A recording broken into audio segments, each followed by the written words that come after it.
Hi INFJs and Autistic INFJs. Today I want to talk about a common struggle that we all seem to have, and that's feeling misunderstood. Oh, I hated it when I used to struggle with this, and I never knew what to do about it. So today I'm also going to share with you one thing that you may not have thought about really impacts feeling misunderstood. And if we lean into this one thing, it will help stop that. So welcome to my channel. If we haven't met before, my name's Trina Bretnell. I'm an INFJ and I'm also autistic. I love coming on and sharing things that I have found has helped me out a lot in life, because being an INFJ on its own can be a struggle. And then you mix it with autism and it can be a huge struggle. And I see lots of us struggle. So I just like helping people, and I come on here and I share what has helped me with hopes it'll help somebody else. So welcome to my channel. Again, I hope you find it helpful. If you're returning, I'm grateful for you. Welcome back. If you hear panting or heavy breathing, my old dog is with me again. He made it up the stairs, so we're celebrating that today because he's quite old. He's an old golden retriever and he's my shadow. He follows me everywhere. But he's having a hard time with stairs, so he doesn't always make it up, but when he does, we celebrate. So he's falling asleep now. But anyway, before we get going, I do want to mention that if you have something that you want me to talk about, a topic or a struggle that you're having, whatever it may be, please feel free to put it in the comments, or I will put my email address in the description of this video, and it goes directly to me, so feel free to email me about whatever it is you want to chat about, or if you just want to say hi. I love hearing from you guys. So, all right, now that that's out of the way, let's talk about feeling misunderstood. How many of you guys struggle with this? I'd like to know if you can drop it in the comments. I see this lots with my clients, and also when I'm like lurking around social media, especially in like those Facebook groups, and people will ask like, what's your number one struggle in the INFJ groups? This is a massive, like probably the most common one that comes up, feeling misunderstood and lonely. Those two things actually go together. And this that I'm going to share today will work for both of them. And I will explain why. When I started working on myself and I seen this struggle come up, I actually would skip it. Like I would see videos or blogs or whatever it may be about talking about misunderstood. And I'm like, well, I'm not misunderstood. I'm like the weirdest one in the room. That's not misunderstood. In my interesting brain, I never actually put the two together. So if I never really put the two together, maybe other people haven't either, and that's okay. So I was thinking when I was talking, people weren't understanding what I was saying, which was a thing, but my thing was I actually didn't really talk because I felt like the weirdest, most awkward person in the room, and I didn't really know how to communicate with other people, and I was scared of being judged and laughed at, criticized. Oh man, that list can go on and on. So I remember going out to social events, and it got so bad that I would get anxiety if I had to go out into a social event, like that I was going to be in a group of people, because I knew I was going to be the weirdest one in the room, and I really hated standing there by myself, you know, looking around where everybody else is having fun, or you're sitting at the table all by yourself, staring at your, you know, foam cup with your coffee in it and not talking to anybody, because I didn't really know what to say to people without getting that, oh, what planet are you from, or right? So I would beat myself up about it. I remember going home and I would be so mean to myself, and I'd call myself all sorts of names. And why do you have to be so weird? And why are you so stupid? And why are you doing this? And blah, blah. It went on and on. This didn't help me. It made me isolate. So what I mean by that is I stopped going out. I know we probably know what isolation means, but it seems like a real technical term. I mean, we could just say that I just stopped going out. I had the thought of, what is the point? What's the point? I'm going to be the weirdest one in the room. I'm not going to go out anyway. I can't fit in. I'm too weird for everybody. I'm too broken. I don't know what's messed up in my brain, but this isn't going to work. So when I had those thoughts, it stopped me from actually taking action and going out. So when we hear, I know you've heard this is like a big, huge thing across social media, is your thoughts become your actions. Your thoughts dictate your actions. It's very true. It's very true. When we have those thoughts, then it will stop us from taking action. And if we don't go out and keep practicing mingling with other people and seeing what's going on, then we will never conquer that and get rid of feeling misunderstood. That's my little story about this. Again, like I said, for me, it was just feeling the weirdest one in the room. I didn't even try to socialize. That didn't get me anywhere. So now going right back to away from my story, being misunderstood. The one thing that can really help an INFJ feel less misunderstood is understanding the role that our extroverted feeling plays in this. Our extroverted feeling is our second dominant function. So yes, we use it a lot. However, many INFJs will not lean into it and fully understand how it works because a lot of the extroverted feeling things that come up make us feel very uncomfortable. Okay, and you'll see why in a second. However, our extroverted feeling is a powerhouse. It is the powerhouse for building connection with others. I'm not going to say this is the only reason INFJs feel misunderstood because it's not.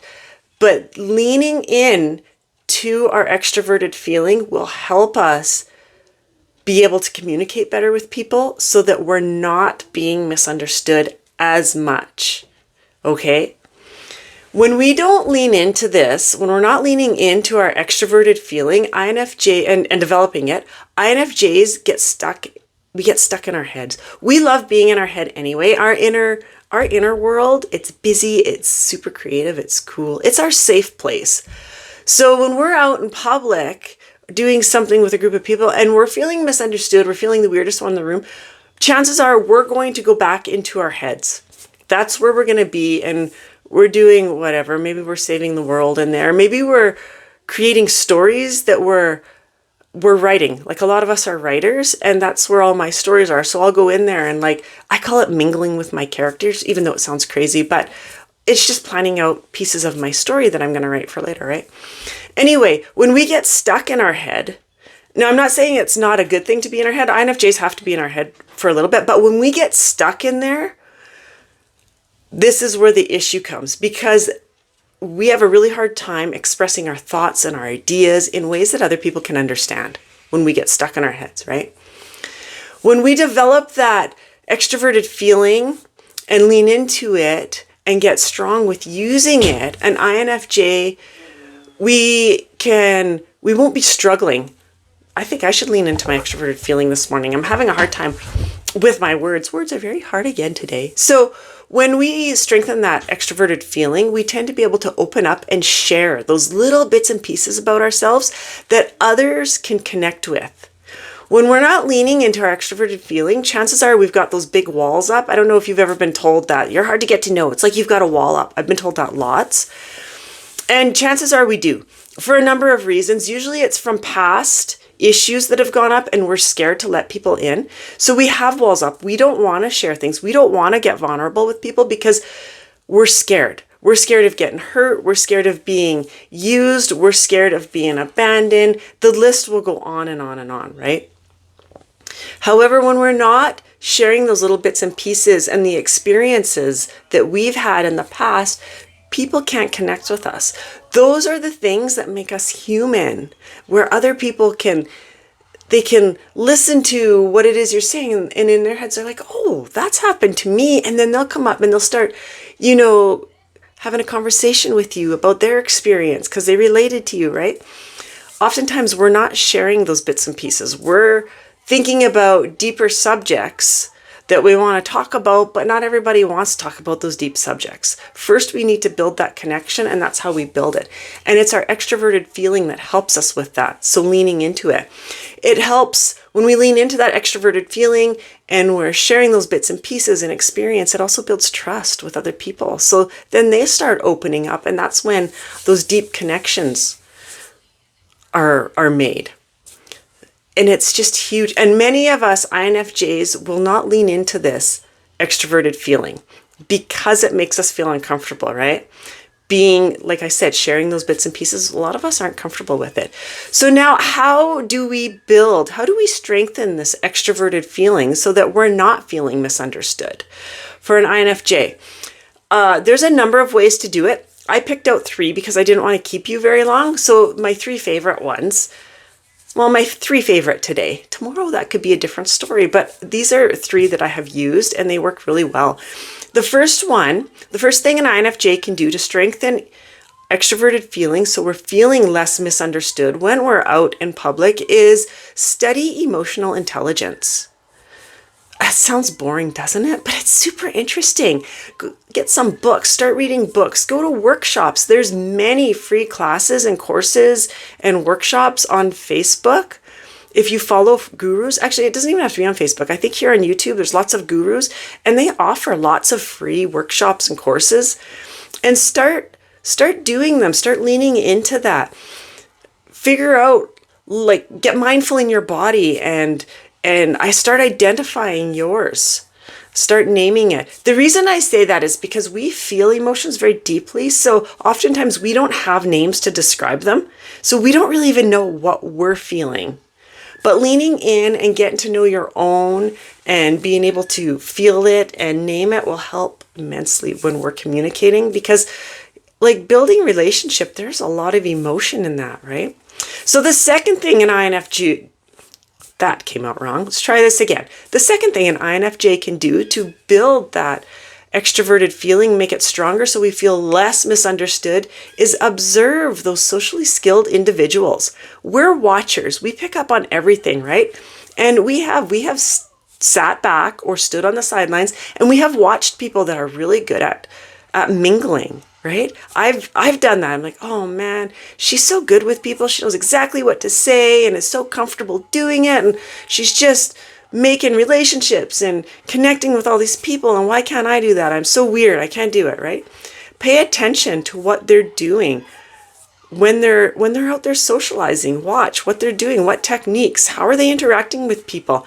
I'm not saying copy them and be them.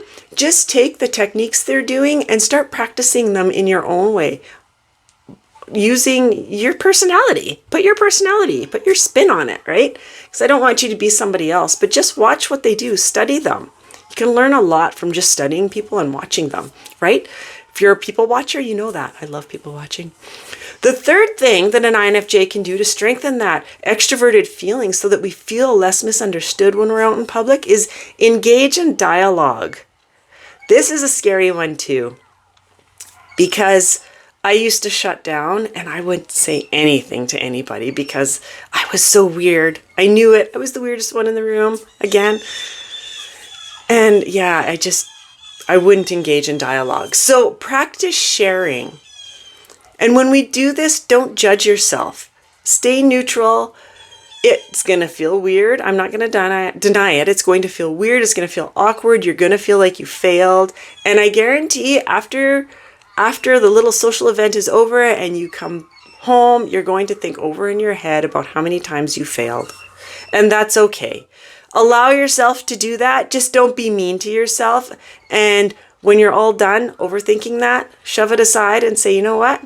I didn't fail. It was just another creation that didn't quite go how I wanted, so let's go create something else. That's what I do. I think of it as a creative project. It's not pass or fail. It just didn't turn out quite the way I wanted it, so let's redo it. That was a practice run. Let's redo it. Nothing wrong with that, right? But the more that we engage in dialogue, the better that we're going to get. The more we engage with other people, the better we're going to get at it and be able to feel understood and connect with people. And that's going to strengthen that extroverted feeling. And that's what we're looking for. I hope this was helpful for you.